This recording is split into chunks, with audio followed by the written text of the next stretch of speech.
ETF index mutual funds నేర్చుకుని stock మార్కెట్లో రాణించాలనుకుంటున్నారా? వెంటనే ఈ నెంబర్కి కాల్ చేయండి. Hi viewers, India's largest digital media network Suman టీవీకి స్వాగతం. ప్రస్తుతం మనతో ఉన్నారు motivational speaker and language trainer Vijaya Bangaru Amma. అమ్మ నమస్తే. నమస్తే రావి గారు. మామూలుగా మనుషుల్ని కలపాలంటే విడగొట్టాలన్న నోటి మాట చాలా పవర్. అవునండి. అందుకే అంటారు మామూలుగా నువ్వు కాలు జారినా వెనక్కి తీసుకోగలుగుతావు, కానీ ఒక్కసారి నోరు జారితే మాత్రం మళ్ళీ వెనక్కి తీసుకోలేవు. తొందరపడి ఒక మాట అంటే తొందరపడి ఒక మాట అంటే ఈజీగా మనుషుల్ని పోగొట్టుకుంటారు. తర్వాత నువ్వు కావాలి అన్న ఆ మనుషులు రారు. సో నిజంగా ఒక మాట నీకు ముందు వెనుక ఏమీ తెలియకుండా ఒక పర్సన్ ని తొందరపడి నువ్వు ఒక మాట అనడం ఎంత వరకు కరెక్ట్ అంటారు? అసలు అది కరెక్టే కాదండి, అంతవరకు కాదు, అసలు అది కరెక్టే కాదు. అంటే చాలా మటుకు చాలా మందికి ఒక హ్యాబిట్ ఏముంటదంటే, వాళ్ళ మీదకి ఏదన్నా వస్తుంది అన్నప్పుడు ఫస్ట్ ఎదుటోడి మీద వేసేస్తాడు అనమాట. నీ వల్ల జరిగింది, నువ్వే చేసావు, నాదేం బాధ్యత లేదు, నేను చాలా పర్ఫెక్ట్, నువ్వే ఇలా చేసావు అని అంటారు. కానీ అనే అతనికి కూడా తెలుసు ఇది నా తప్పు లేదు, ఎదుటి వాళ్ళ తప్పు అసలు లేదు, ఇది నాదే తప్పు. కాకపోతే నేను తప్పించుకోవడానికి ఎవరికైనా వాళ్ళ ఆత్మసాక్షి తెలుస్తుంది కదండి.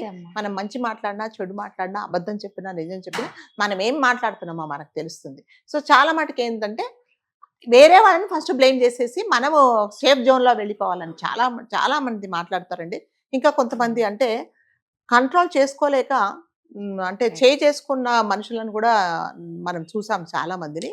దాని తర్వాత తప్పు తెలుసుకొని అయ్యో సారీ అంటే నువ్వు నలుగురిలో ఒక మాట అనేసి అతను అంటే ఆమె కానీ అతను ఎవరైనా మాట అనిపించుకున్న వాళ్ళు ఎదుటి మనిషికి గౌరవం ఇచ్చారు, ఎప్పుడు అనలేదు, ఇలా అన్నాడు పోనీలే అంటే అన్నాడని వాళ్ళ పెద్ద మనసు చేసుకొని వాళ్ళు కామ్గా ఉండి వాళ్ళు ఎంత బాధపడింటారనేది ఎదుటి వాళ్ళు అర్థం చేసుకోవాలి.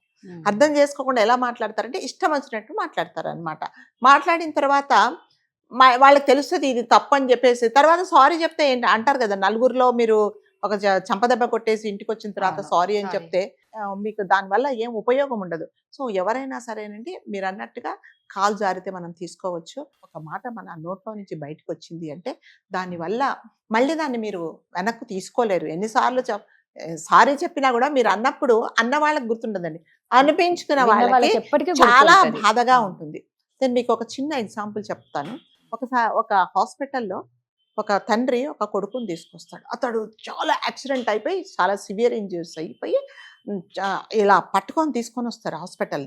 అతను అంబులెన్స్లో తీసుకొచ్చి, మీకు తెలుసు కదా పేరెంట్స్ అందరు ఏడుస్తూ ఉంటారు, ఏమవుతుందో ఏమవుతుందో అని చెప్పి ఏడుస్తూ ఉంటే లోపలికి తీసుకెళ్ళిపోతారు. ఎమర్జెన్సీ వార్డులోకి తీసుకెళ్తే చెప్తాడు డాక్టర్ గారు ఎప్పుడు వస్తున్నారు అంటే, వస్తారు సార్ అంటే, మేము ఇక్కడ ప్రాణాలతో చచ్చిపోతుంటే మీ డాక్టర్కి అంత మాత్రం బాధ్యత లేదా, ఏమి లేదా, మీరేం హాస్పిటల్ అని.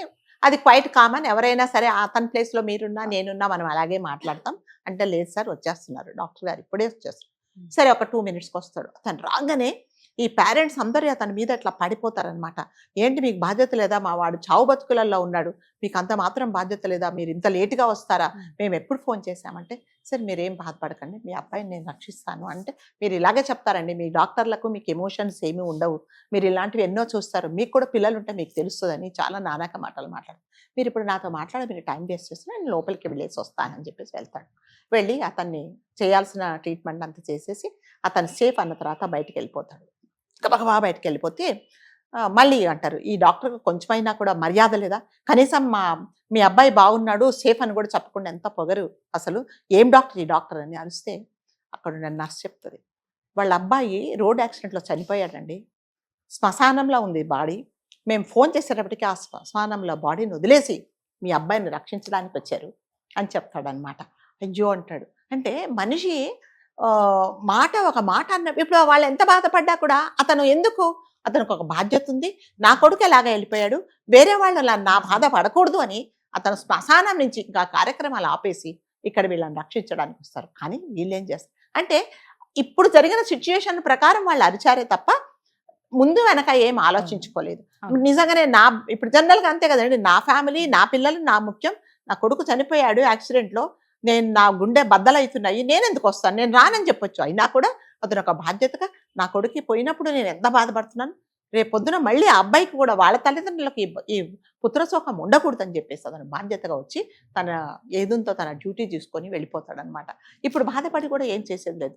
చాలా మంది ఇలాగే చేస్తారండి. అనేసి ఒక మాట అనేసి నిజం తెలుసుకున్న తర్వాత మళ్ళీ ఇలా అయిందే అని చెప్పేసి బాధపడతారు. ఎప్పుడు కూడా మనం తొందరపడి ఇప్పుడు ఒక మాట అనేది మనం ఎప్పుడు తోలకూడదండి. దానివల్ల అన్న వాళ్ళకి ఏముండదు, అయ్యో ఏదో అన్నానండి అని అంటారు. కానీ చాలా లైట్ అనిపించిన వాళ్ళకు చాలా అంటే రాధగారు ఎలాగంటే ఒక్కొక్కసారి మనం కంటితో చూసినవి కూడా నిజాలు కాకపోవచ్చు, చెవులతో విన్నవి కూడా నిజాలు కాకపోవచ్చు. కాబట్టి మనం ఏంటంటే అది చూసి ఆ క్షణంలో మనం ఏదో మన ఎమోషన్స్ ను బయట చెప్పాలనుకునే బదులు ముందు వెనక ఆలోచించి అసలు ఎప్పుడు మాట్లాడన్న తను రాధగారు ఇవాళ ఒకరిని ఒక మాట అన్నారు, మీరు కెమెరామెన్తో అందరితో ఎంత బాగుంటారో మాకు తెలుసు. ఒకసారి ఒక మాట ఎందుకు అన్నారు అంటే దాని వెనక ఏదన్నా ఉందా, ఎందుకు ఈ మాట అన్నారు, తర్వాత మీరు కూడా నేను ఎప్పుడు ఫ్రెండ్లీగా ఉంటా కదా, నేను ఎందుకు ఈ మాట అన్నాను అనేది కూడా వాళ్ళతో వివరించి చెప్పి, బాబు ఇదిగో ఎందుకని నేను ఈ మాట అన్నానంటే ఎవరికి బాధ ఉంటుంది. గబగబ రాగానే గబగబ అనేసి ఏమవుతుందంటే అదేంటి ఇంత బాగుంటారు కదా మేడం ఎందుకు ఇలా అన్నారని తప్పకుండా బాధపడతారు. కాబట్టి ఎప్పుడైనా మనం మాట అనే ముందు కంపల్సరీగా ఆలోచించుకోవాలండి. లేకపోతే ఏంటంటే మాట మనం ఒకసారి తూలితే దాన్ని మళ్ళీ మీరు వెనక్కి తీసుకోలేరు. ఆ మనుషులను మనం ఎంత బాధ పెడుతున్నాం అనేది అది చాలా ఆలోచించుకోవాలి. అంటే నేను సేఫ్ జోన్లో ఉండాలి, నా మీదకి ఎటువంటి ఇది రాకూడదు అని నాకు తెలుసు. మీరు ఏమి తప్పు చేయలేదన్నా కూడా అంటే మిమ్మల్ని నన్ను ఎవరు ఏమనకూడదని ఎదురు వాళ్ళని నేను అంటే నా మనస్సు అంటే ఎవరికైనా ఒక మనస్సాక్షి ఉంటే వాళ్ళకి కంపల్సరిగా తెలుస్తుంది ఇది తప్పు, నేను అనవసరంగా వీళ్ళని అన్నాను అని చెప్పేసి. కాబట్టి ఎప్పుడైనా సరే మాట అనే ముందు ఒకసారి ఆలోచించుకోవాలి.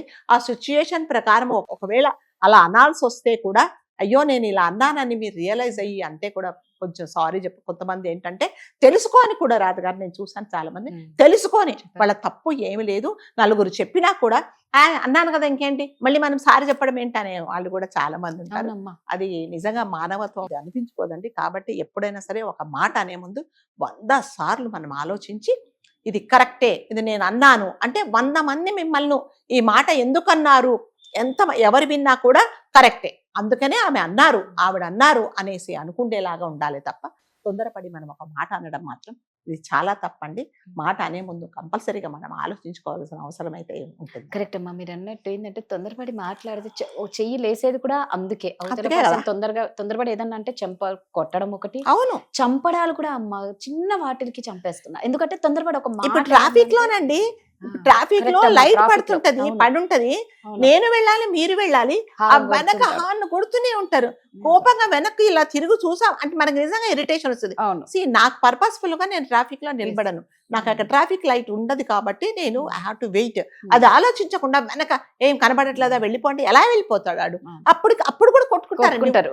బండి మీద దిగేసి దనదన మనం కొట్టేసుకుంటారు. మీ ఎమోషన్స్ వల్ల చుట్టుపక్కల వాళ్ళకి ఎంత ఇబ్బంది అంటే ఇవన్నీ ఏంటంటే వెంటనే మనకు ఉండే కోపాన్ని వెంటనే బయటకు అనేసేయాలి అనేది. చిన్న చిన్న వాటికి కూడా అలా పోట్లాడుకుంటే అంటే ఎదురు వాళ్ళకి కూడా చాలా బాధ ఉంటది అనేది ఆలోచించుకోవాలి. మన అనేవాళ్ళు అంటారు కానీ వాళ్ళు లైట్ తీసుకోరు, కానీ వాళ్ళు చాలా లైట్ తీసుకుంటారు, విన్న వాళ్ళే ఇబ్బంది పడతారు. అంతే కదా, అన్న వాళ్ళకి ఏముండదు, విన్న వాళ్ళకే బాధ. అంతే, కరెక్ట్ అమ్మా. Thank you.